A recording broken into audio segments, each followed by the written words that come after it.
There are three sides to every story. Your side, my side, and then there's the third side, which is the truth.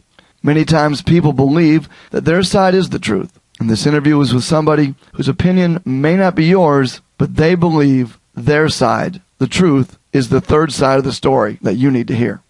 With me right now is James Huff, who is the CEO of Abacus Solar USA. Their website is Abacus, that is ABAKUS-solar.us, or ABAKUS-solar.com. And the topic of the conversation is about Barack Obama. And I want to get down to the truth about what you believe about Barack Obama. And why you say you support Barack Obama, because you say you do support him, and you said so cheerfully. And I have to admit to you, James, I've not talked with anybody who has admitted to me they support Barack Obama. So the simple question I have for you is, apart from whether or not Barack Obama is the lesser of two evils with respect to Mitt Romney, the two major candidates, what are some reasons why you outwardly, openly, and cheerfully support Barack Obama?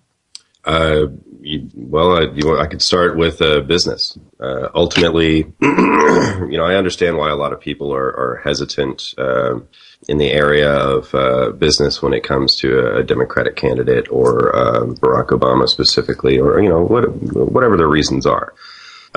Ultimately, my major concern and my one and only concern is, am I going to be able to sell renewable energy and renewable energy products in the United States? What we do is called EPC, Engineering, Procurement, and Construction Services. We also do development of large-scale projects, so utility-scale projects.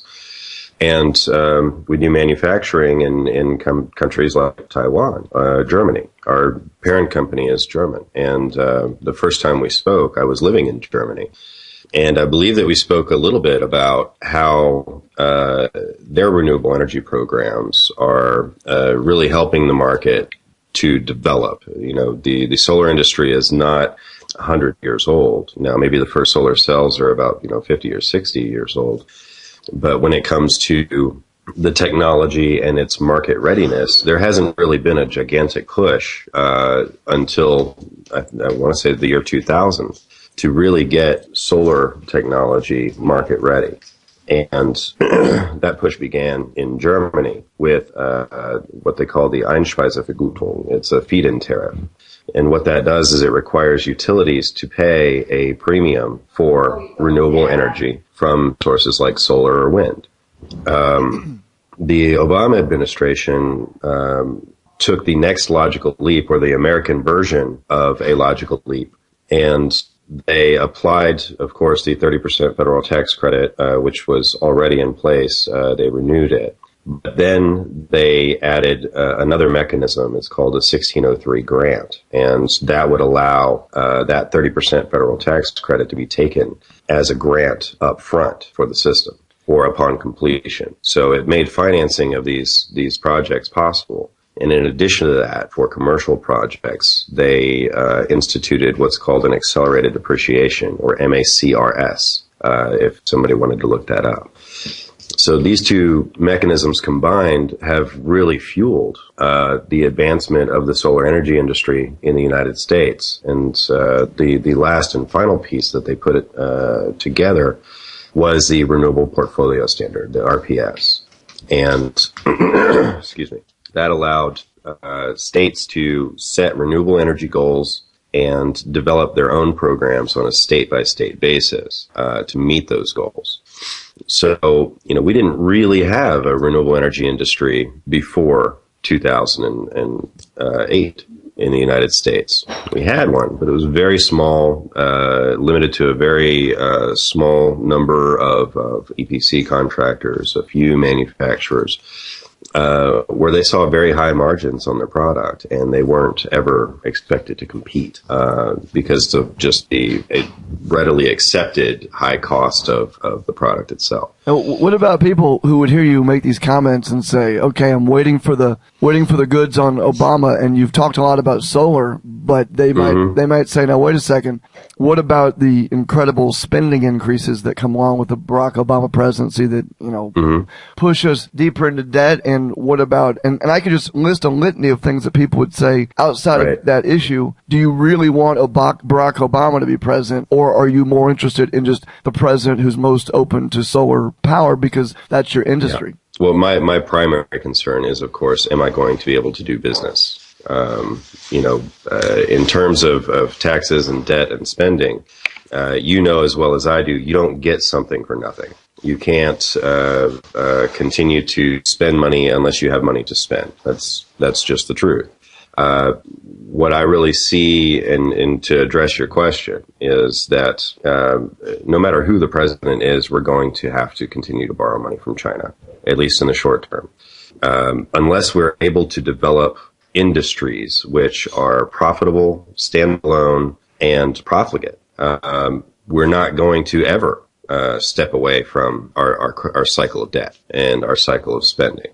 So if what it takes to kickstart an industry, a new industry in the United States, is a degree of borrowing, is a degree of spending, is a degree of subsidization, then I really do think that is a rather cogent plan. So what you're saying is that whether it was Mitt Romney or Barack Obama, you believe borrowing would have to continue for a certain time, and you specifically mentioned China. And of course, you have international ties, so you may have your finger on the pulse of something that a lot of people don't. So in terms of relations with China and Germany and other countries. So in your opinion, borrowing money then is not necessarily the evil that a lot of Americans would think it is.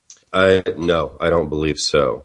I think the United States has always lended to other countries and borrowed from other countries. That's just the way that the economic system of the planet works. If you thought that Mitt Romney was pro-solar, would that have, in other words, if solar was the main issue for you, and you thought Mitt Romney was pro-solar, would that sway your opinion to be a Mitt Romney voter? I mean, are you a classic liberal, or would you consider yourself a Democrat? Or is this literally just a one-issue deal for you, and you're politically agnostic outside of that? No, I mean, it's not a one-issue thing for me, and the issue is if I'm speaking as CEO of Abacus Solar, or if I'm speaking as James Huff. If I'm speaking as James Huff, the American citizen who has lived abroad, who has experienced things like social medical systems, who has lived through economic troubles. I was on food stamps before I became who I am today. By the way, I was also at one time on food stamps. That's something a lot of people don't know. So I need help every now and then, just like everyone else. But using that help to climb out of a hole is what most people, I think, actually do with that help. So when Barack Obama says that, and I'm paraphrasing, when he said that, if you own a business in America, you didn't really make that it was basically a collaborative effort, and everybody needs help along the way. Yeah, I saw the whole tape there. Okay, the whole tape. And I'm said something very different. Right, I'm paraphrasing, obviously, but what I'm asking is,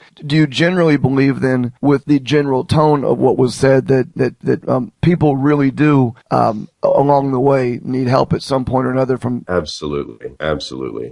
Without student loans, I wouldn't be where I am today. Without food stamps, I probably wouldn't be alive, or I'd be, doing something totally different. Now, what about the argument? Yeah. And I'm just so you understand, I'm not being difficult here. I'm trying to figure out your position. Mm-hmm. What about the argument that you wouldn't need student loans had government not intervened in propping up college prices for the last 50 years, tuition prices? And what about, in other words, are there any structural changes you think that could take place that would make the need for some of these assistance programs unnecessary?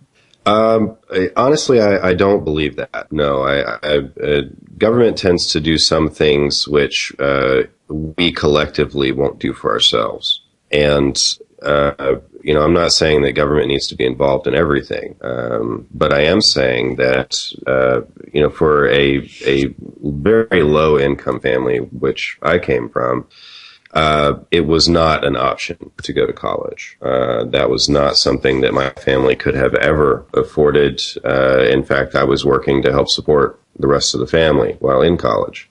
So without those type of student loan programs, no, I couldn't have gone to college at all. But going back, several, decades of propping up those programs, perhaps that may have had a detrimental effect on the pricing of college. But overall, colleges are now engaging more and more in profitable activity, sports, that kind of thing. And tuition is really just sort of another way that the colleges raise money so that they can continue to expand.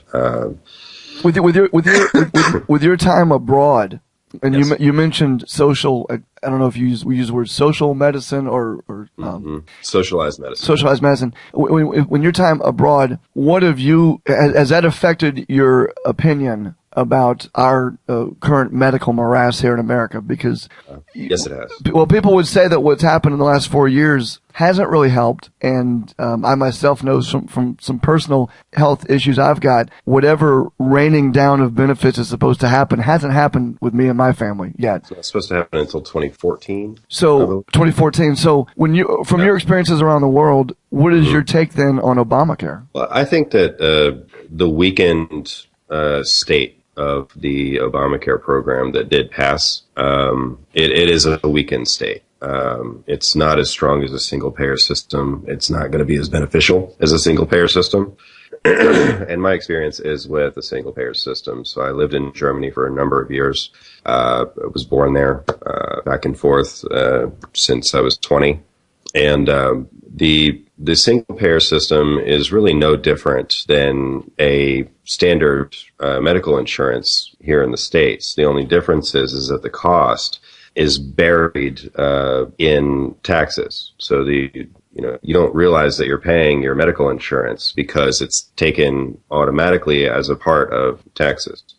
So you're saying that people have been doing what they didn't want to do for a long time anyway? Yeah. And you're saying simply codifying it is bringing out into the light what people had already been doing, and it's really not that big of a deal. And if I can paraphrase it. No. Okay. No. What about on issues of foreign? I paid less for it in Germany than I do here. What about on issues of foreign policy? Do you, before Barack Obama was elected, there are a lot of things he said he would do. I mean, he was going to close down Guantanamo Bay. He was going to end the war in 10 months over in Iraq. There wasn't supposed to be any other wars, and he got the Nobel Peace Prize for Pete's sake before he was what? Well, I think he got the Nobel Peace Prize because he wasn't Bush. Okay, and I don't hang that on him. I'm just saying it's just ironic. So here's my question about foreign policy. Some people it should be called the Not Bush Prize. The Not Bush Prize. All right. Yeah. By the way, we'll get to Bush in just a moment, but I want to stick to this issue of foreign policy. So a lot of people would say that he came in with a lot of promises of things he would do that would not be Bush, but in fact, he turned out to be George Bush Part 2 by keeping he kept the same Secretary of Defense, the same policies, and we stayed in Iraq much longer. We're now in what they're calling Obama's war in Afghanistan. We've been in Libya and Syria and Iran, wink, wink, if you know what I'm saying. Oh, I mean, and Guantanamo Bay never got shut down. Guantanamo Bay, no, I'm sorry, go ahead. Well, no, I guess what I'm asking is, and this is a question I've had for what I would call classic liberals or Democrats. And I don't say this negatively. I mean, people that would self-describe themselves as liberals or Democrats. I would say, look, okay, I can kind of get down with what you're saying on the social programs and even the business aspect. I don't think Obama's been as bad for business as some people would think. But when it comes to foreign policy, I wonder how do you have that jive with classic liberal Democrat thought processes on foreign policy? He seems like George Bush Part 2 when it comes to that. What's your take on that? Yeah, I do disagree with that statement. And I'll disagree with it primarily because we have seen the Iraq drawdown. We have seen the beginning of the Afghani drawdown. And I think that logistically, once you get into office, you start to figure out, okay, this is probably not going to work as I promised it would. Simply on the fact, or on the facts, just resting on the facts that, it is a complicated situation. It's not an easy problem to solve. I mean, it's very easy for somebody sitting behind a computer, myself, you, someone else, any traders on Wall Street or doctors in San Francisco. And, just say, oh, we should have just picked up and moved out. Well, you do that, and then things begin to destabilize much faster than and much worse than were you to stay long enough to assist in some stabilizing efforts and then move out. And I think they did that or as successfully as they could. And I want to add a caveat there. The Afghanis are never going to trust us. The Iraqis are never going to trust us. They will take every opportunity, just as you or I would, to attack those that they see as invaders and aggressors. And they're going to make our lives very difficult until we are gone. So, pointing at incidents. Wait, let me touch on that for a moment. So, in that respect, then, and I don't want to put words in your mouth. I'm trying to understand. Your opinion might be, regardless of Bush, regardless of Obama, regardless of whoever the president is, there's certain realities around the world with respect to our foreign policy that the president cannot control, and thus bringing the troops back when he did was, in your estimation, the best job he could have done, or he put it this way, you would say maybe he didn't do a bad job. Is that fair? Well, just to clarify something, I'm not a diehard supporter. I'm not a diehard liberal. I'm not a diehard anything. I'm a pragmatist. And pragmatically, there is no way to exit those theaters without loss of life, without loss of treasure, and without loss of some of your political credibility. So I believe he's done what he could do without further destabilizing the region. So, yes, I do believe he has done a good job in that regard.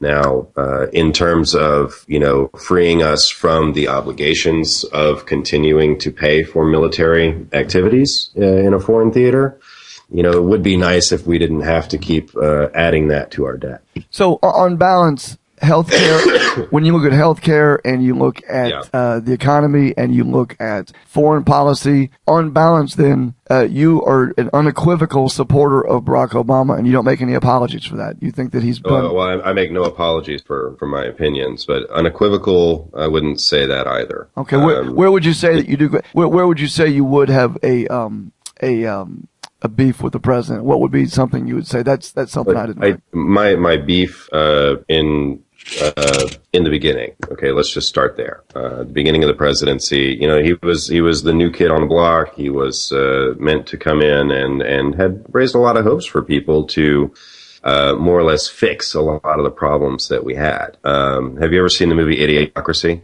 I'm embarrassed to say I have not seen that movie. A lot of people have said I should watch it. I have not. You should absolutely watch it. If you've got iTunes, download it today. Watch it when you have an extra hour or make an extra hour to watch it.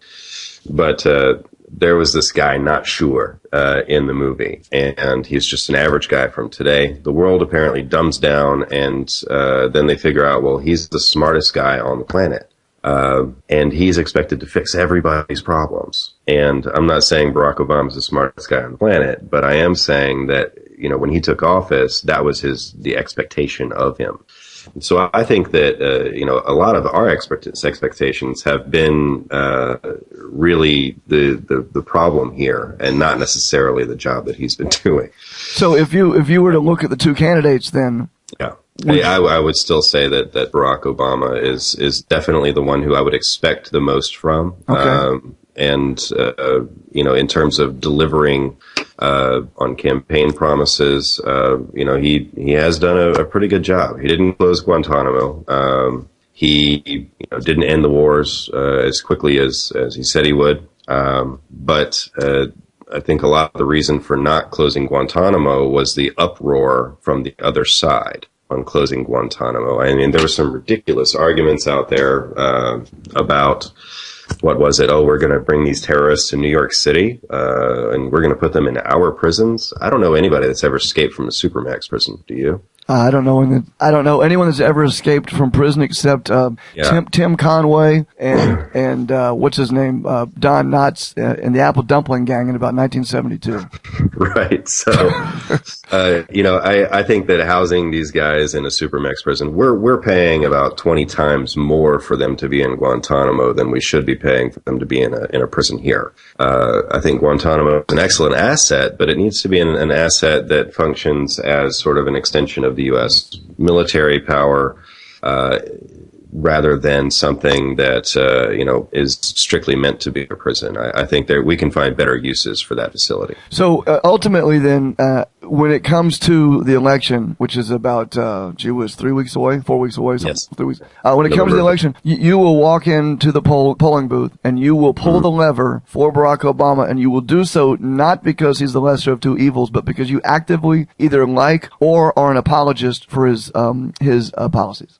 Well, no, I don't apologize for anything. Well, I don't mean apologize. that when I say apologist, I mean a defender of, a supporter of. I'm not saying that you apologize. Oh, okay. Well, I mean, semantics are important. So certainly, I agree with that. So let me back up and ask it again. When you vote for president, you're going to vote for Barack Obama, not against Mitt Romney. Is that fair? That is fair. Yes. There's a video going around of someone, and they're calling it Obama phone. And I think maybe you've seen this. I don't know. It's the woman who's going to get her Obama phone saying all minority vote for, Barack Obama. And having a conversation with you, I don't know your family history or your background, but you're pretty much a white guy and you're very intelligent and well spoken. And I don't know what your college is like, but, CEO of a corporation, you're employing people. Well, I became CEO after 3.5 years of very, very diligent work at the German parent company. I was promoted to this position.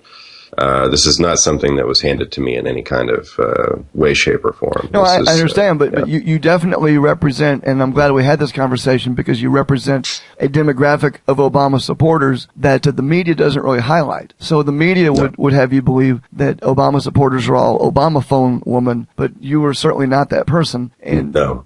And which was really the point of doing this, not only this discussion, but this channel, to show people the other side of the story, that there's always going to be another side beyond what the media presents. I think a lot of people listening to this would disagree with a lot of what you said, but I don't think they would disagree in the cogent way in which you presented your position. I have a question finally about the debate. Did you see the debate between Romney and Obama? I did, yes. What is your take on that? I watched the whole thing. I thought it was riveting, actually, for a lot of reasons. What was your take on that? My initial take on, and this is my reactions during the debate, were, I think, most telling. And I didn't, appreciate the moderator's, lack of fact checking. Really? That's interesting because, I've heard a lot of people make comments about the moderator. I have a little history with debate. I debated for 4 years competitively in high school and then a couple years out of high school and college.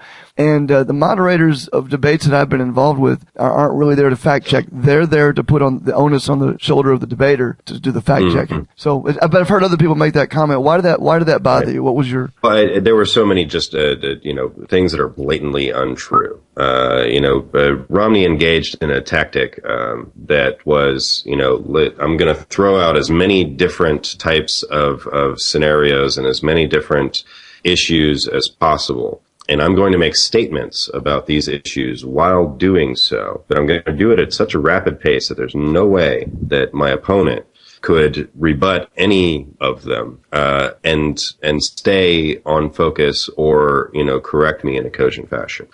So, it was really just sort of like verbal diarrhea. Wait, hold on, back up. Let me ask you something. Are you talking about, just so I'm clear here, are you talking about where the question might be on healthcare, and Romney would say, okay, number 1, number 2, number 3, number 4, number 5. He'd always have a statement about Obama. It wouldn't be healthcare. He would start with healthcare, and they would move into energy. And so you're saying that Obama then, in that context, it may have looked like Obama. No, not looked like. You're saying it would have been very difficult in that arena to go point by point. I think that Obama was definitely unprepared for that. Okay, what do you think about the next debate? Are you gonna? I guess you'll watch it. I mean, it's supposed to be tonight, right? I'll say yes. Yeah. So I don't know. I might. Okay. It really depends. I'm in sort of a vacation right now, so it's. Okay, well, might not want to overstress myself. But when it comes to my reaction during the debate, and remember that my primary focus is renewable energy.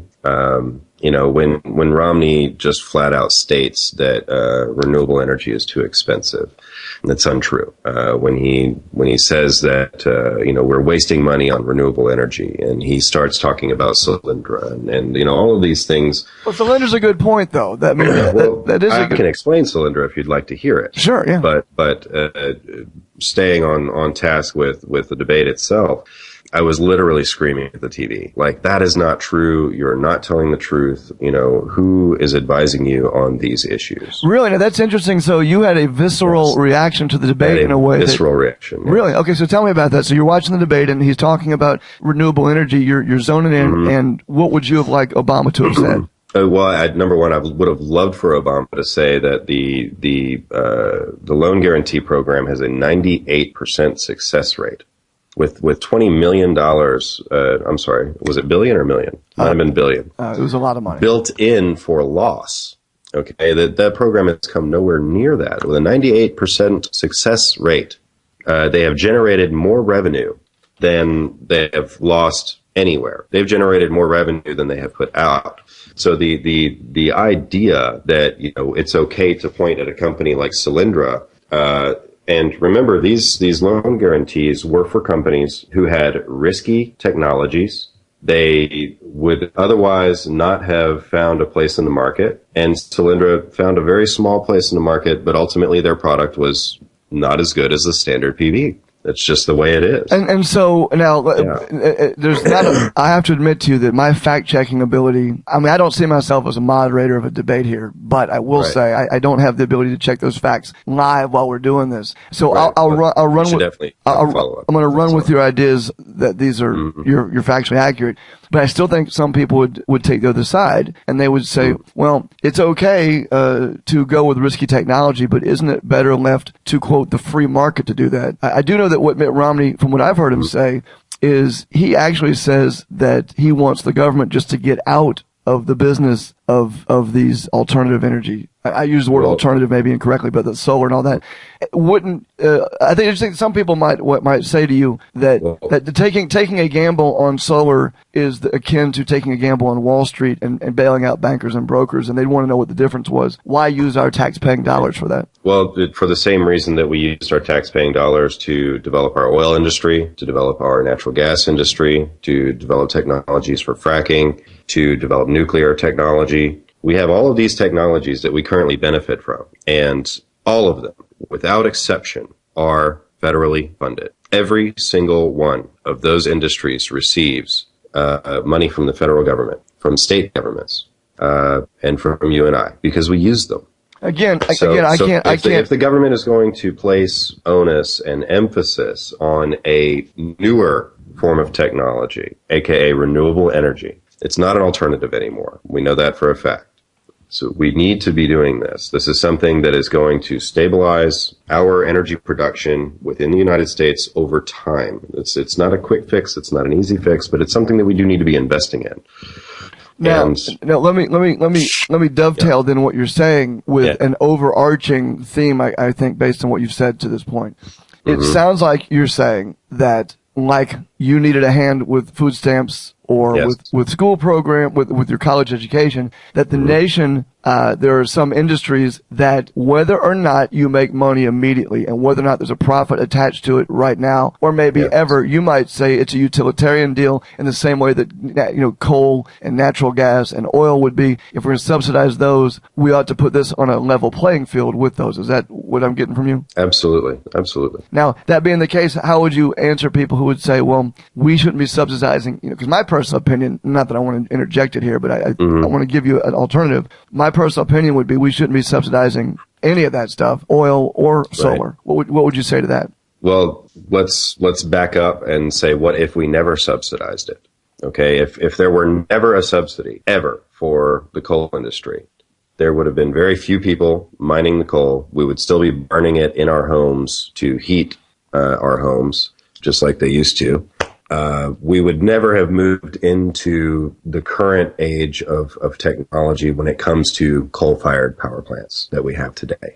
And if we did, we would be eons behind countries like China, Germany, and the rest of the world.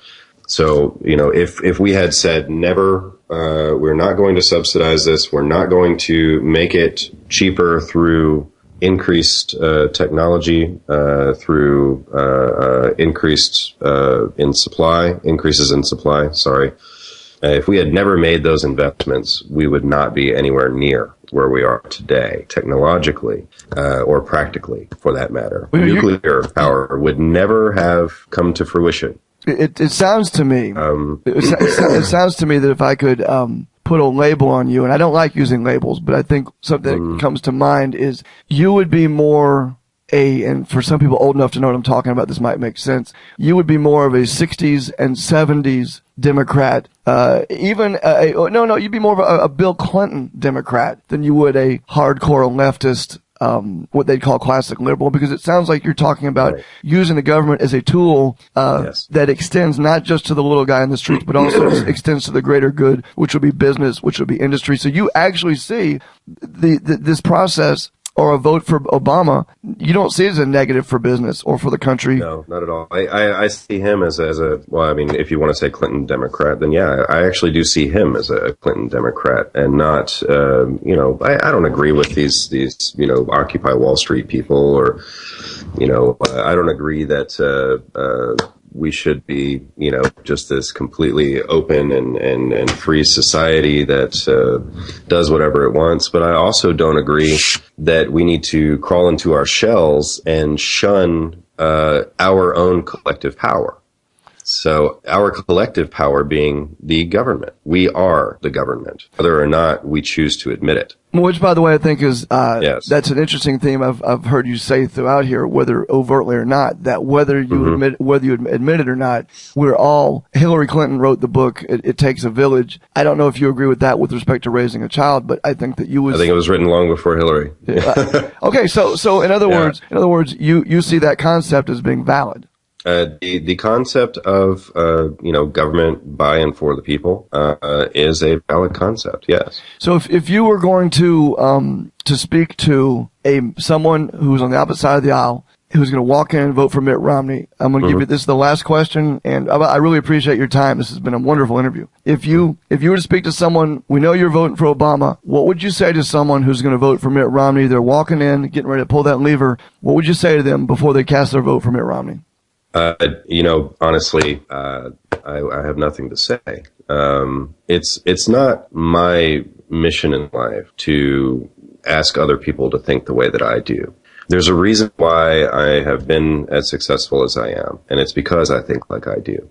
If everyone else thought like me, what am I good for? Well, let me put it another way. The guy walking in there, the guy walking in there or the gal walking in there, sure. their vote is the swing vote. And if they cast that vote for Mitt Romney's the next president. Now, does that change your opinion? Do you have nothing you'd want to say to them to sway them? I do have an employee, who is a Republican, and not like a, Reagan Republican, not back when you could still speak reason to people and they would listen.